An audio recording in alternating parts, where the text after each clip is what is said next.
What would you do if you discovered that your own team made a critical technical decision without warning you, affecting the performance of one of your star drivers? That's exactly what happened to Andrea Stella in Abu Dhabi, and what he found in Piastri's car left him speechless, until he exploded. The atmosphere at Yas Marina has always been deceptive. Under its impeccable lights, Formula One seems almost perfect, silent, controlled.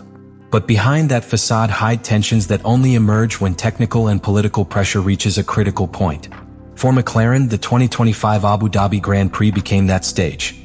What should have been a weekend of confirmation of dominance turned into an uncomfortable revelation that uncovered a much deeper conflict. From the first session on Friday, something strange was already perceived on Piastri's side. It was neither an obvious problem nor a dramatic mechanical failure, but a subtle pattern that only an extremely sensitive pilot and meticulous equipment could detect. Piastri described unpredictable behavior in the transition from fast to medium corners, a strange instability during low-speed braking, and above all, the feeling that the car did not respond in tune with the changes that he himself tried to apply lap after lap. It was as if McLaren had lost that internal coherence that made it so fearsome throughout the season. Meanwhile, in the other half of the garage, Lando Norris was setting the best times with an almost insulting ease. He was the leader in FP1, and in FP2 he widened the gap with Verstappen, which made the poor performance of Piastri's car even more disconcerting. And it was that difference not between McLaren and Red Bull, but within McLaren itself that alerted Stella. It was not normal for two twin cars to behave as if they belonged to different projects. And it was definitely not normal for this negative behavior to coincide with sensations very similar to those the team had already experienced in Austin weeks before. At the end of FP2, Stella requested a full analysis of Piastri's car. He didn't ask for a superficial review, but rather a detailed teardown of the setup, including elements that are not normally reviewed between practices unless there is a major problem. The order was direct, without nuances. Something didn't add up and he wanted to see it for himself. The inspection revealed what no one dared to say out loud. The ground clearance of the car had been modified again. The adjustment was minimal, almost imperceptible to the naked eye, but too significant for a car like the McLaren, whose aerodynamic philosophy is based precisely on operating at the lower limit allowed by the regulations.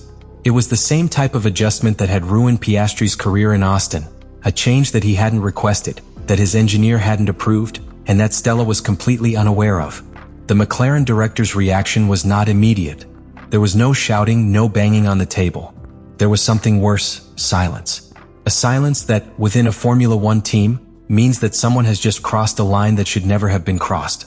Stella understood that she was not dealing with an isolated error, but rather a repeated pattern.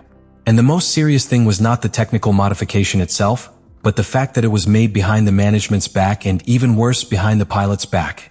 The tension quickly moved from the garage to the hospitality. Stella demanded a clear and direct explanation from the responsible technical department.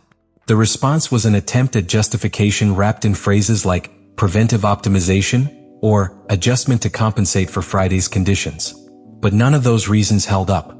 There was no prior damage to justify the change. There was no imminent regulatory risk. There was no report requested by Piastri.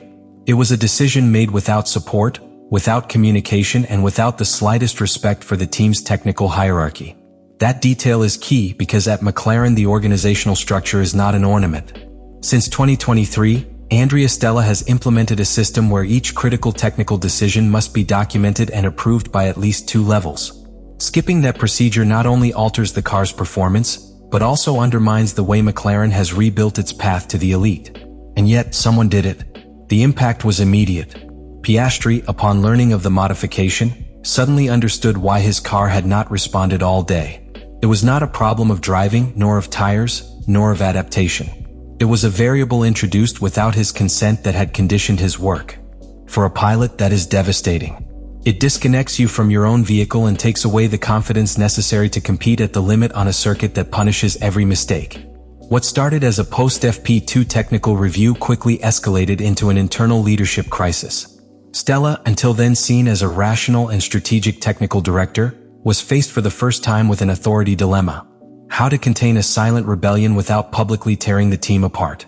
His reaction, although measured, was devastating for some sectors of the team.